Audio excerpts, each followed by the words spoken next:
I'm going to be reading from the Profession of Faith for the Days of Great Apostasy, version 9, 2022, and this Profession of Faith was composed by Richard Joseph Michael Ibrani.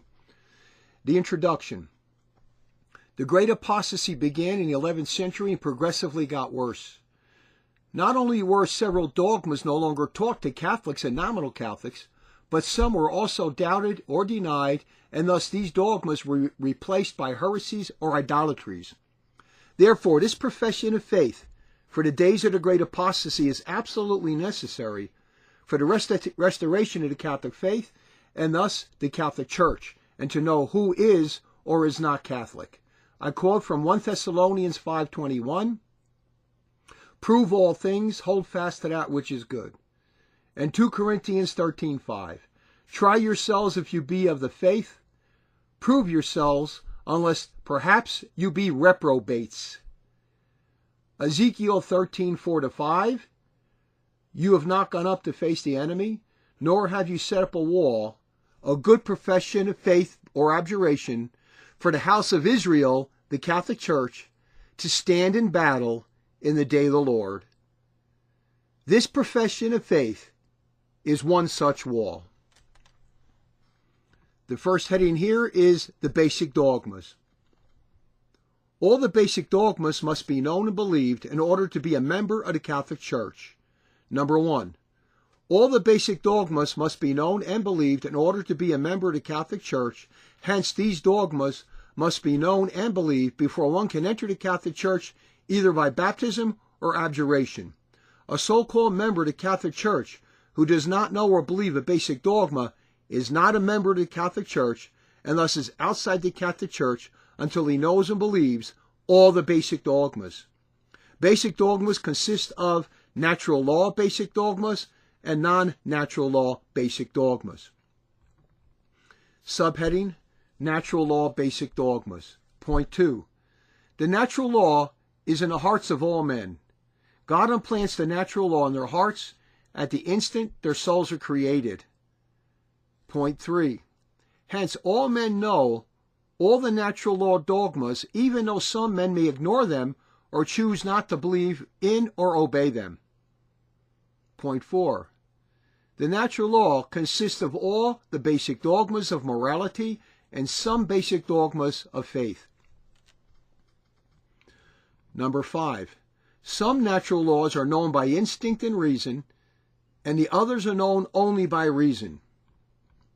Point 6. By God's grace, the natural law in their heart and reason, all men know some basic dogmas regarding the faith, such as the following. A. There is only one God who rewards the just and punishes the wicked. B. God has always existed and thus had no beginning. C. God is all-powerful, all-knowing, all-good, all-holy, all-just, and merciful. D. God created all things. E. God creates things out of nothing. F. Because there is only one true God, there can be only one true church, one true faith, and thus one true religion. G. All false gods and false religions contain obvious falsehoods, which all men can detect by God's grace and their reason, and thus even without the knowledge of the true religion. H. Man has a soul and a body, and both were created by God, and thus both did not always exist. I. Men have free will because they can choose to believe or do something or not. J. Men, by their own fault, are corrupt, evil, sinful, and defective. K. There are evil men and good men. Evil men who die go to an evil place, and good men who die go to a good place. L. Men know that there are things they cannot discover by the natural law and thus must be learned from external sources. M. Men know that there are some things that they can never understand by human reason. N. Men know that there are some things that are impossible for them to even know. Point 7. by the natural law in their heart, all men know all the basic dogmas of morals. What follows is a list of a few, all of which can be known by reason and instinct. A. Murder is evil. B. Adultery is evil. C. Homosexuality, bestiality, and transgenderism are evil. D. Abortion is evil. E. Stealing is evil. F. Lying is evil. G. Obedience must be given to lawful superiors. Hence, wives must obey their husbands. Children must obey their parents. Citizens must obey their civil authorities. Workers must obey their bosses. Students must obey their teachers. Soldiers must obey their military superiors. Sports players must obey their coaches, etc. H. Obedience is not due to superiors when they command something sinful. I. Love and care for one's own family is good. J. Helping the poor and sick is good. K. Judging, denouncing, and punishing evildoers and other lawbreakers are good things. Subheading, non-natural law, basic dogmas. Point 8. Non-natural law basic dogmas can only be known from an external source, such as by hearing or reading about them. What follows are all the non-natural law basic dogmas. Point 9.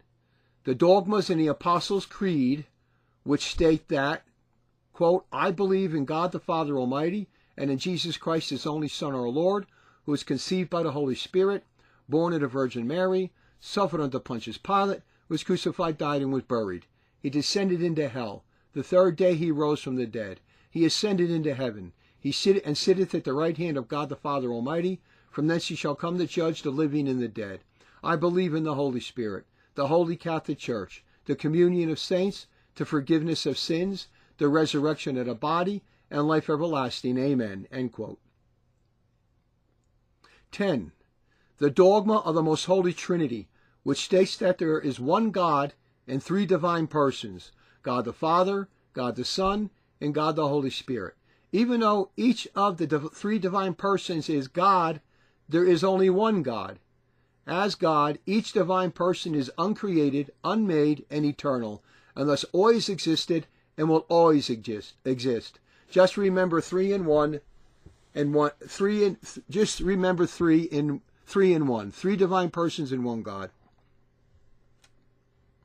11.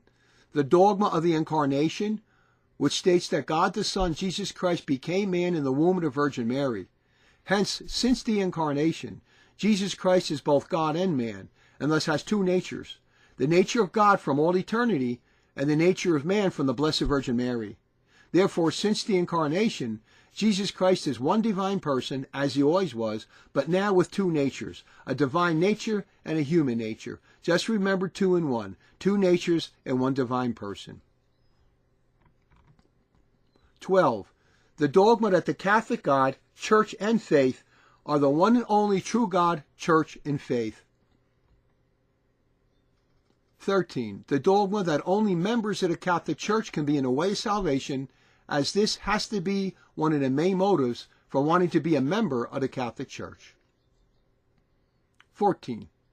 The dogma that men who do not profess belief in the Catholic faith or adhere to non-Catholic religions, sects, or churches, or no religions, are not Catholic and are sons of the devil and thus not children of God. This also applies to nominal Catholics who belong to nominal Catholic churches. 15. The dogma that Satan is the father and author of all evil and thus of all sins. 16. Catholics are banned under pain of idolatry, heresy, or schism from being in religious communion with non-Catholics and thus performing religious acts with non-Catholics. The dogma and one allowable opinion regarding original sin are as follows. Our first parents, Adam and Eve, committed the original sin. B. All humans inherit original sin, except Jesus, which is a dogma, and Mary, which is an allowable opinion. There's a footnote 2 here. The doctrine that Mary was not guilty of any sin is an allowable opinion and not a dogma, because Pius IX, who would have infallibly defined it, was an apostate anti-pope, and thus his decree was null and void. Look for the next true pope to infallibly define it. Point 6.17, section 6. Original sin is a deadly sin in the soul, and thus places men in a state of damnation and makes them children of the devil. D. Some consequences of original sin are pain and suffering to the body and mind, and eventual death to the body. E. Even after original sin and the punishment due to sin are remitted in the soul, the consequences of original sin still remain in the body, are known as the concupiscence of the flesh. And this is point 18, the last point on the basic dogmas. The sacrament of baptism, when worthily administered and received, makes one a member of the Catholic Church and remits all sins and the punishment due to sins. However, it is a secondary dogma that baptism bestows the indelible mark. Now that's the end of this section on basic dogmas. This recording was produced by Mary's Little Remnant, 302 East Joffrey Street, Truth or Consequences, New Mexico, 87901-2878, and can be accessed on my St. John the Baptist website at www.johnthebaptist.us.